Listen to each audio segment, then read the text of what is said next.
யார் ஆட்சியில் இருந்தாலும் எல்லா அரசாங்கமும் அரசாங்கத்தையும் அரசு அதிகாரத்தையும் அரசு அதிகாரிகள் தான் காப்பாற்ற நினைப்பாங்க. மக்களுக்கெல்லாம் முழுவதும் இருக்க வாய்ப்பே கிடையாது. ஏன்னா அரசு அதிகாரிகள் தான் அவங்களுக்கு முக்கியம். அரசு அதிகாரிகள் தான் அவங்களுக்கு வேலை செய்வாங்க, அவங்களுக்கு தேவைப்படுவாங்க. மக்கள் வந்து தேர்தல் நேரத்தில் மட்டும்தான் தேவைப்படுவாங்க. மக்கள் திட்டங்கள்லாம் செய்வாங்க. ஆனால் அரசுக்கு ஒரு பிரச்சனை, அரசு அதிகாரிகளுக்கு ஒரு பிரச்சனை, எல்லா அரசாங்கமும் 90% அந்த அதிகாரத்துக்கு தான் துணை நிற்கும். அதனால் இந்த அரசியலாக இதை பேசுகிறத ஒரு பிரயோஜனம் கிடையாது. ஏன்னா எல்லா அரசாங்கமும் அப்படி தான். இனிமேலும் யார் ஆட்சிக்கு புதுசாக வந்தாலும் அவங்க அதைத்தான் செய்வாங்க.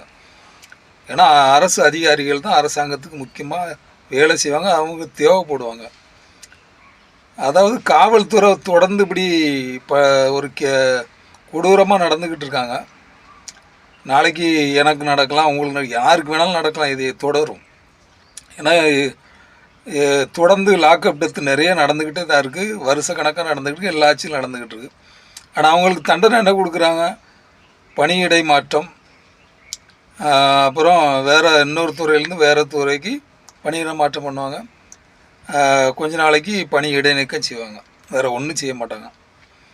அதாவது அவங்கள அந்த பதவியை விட்டு தூக்கணும், தண்டனை அதிகமாக கொடுக்கணும். அப்படி ஏதாவது அரசு துறைக்கு அரசு நிர்வாக அதிகாரிகளுக்கு நடந்திருக்கானா காவல்துறை அதிகாரி உட்பட யாருக்குமே நடக்காது.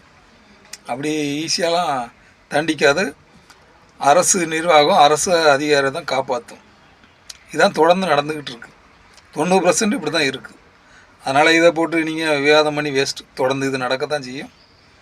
அது யாராச்சு தான் கொஞ்ச நாளில் மக்கள் மறந்துடுவீங்க. அதான் நடக்க போகுது. இதில் பேசி ஒன்றுமே கிடையாது.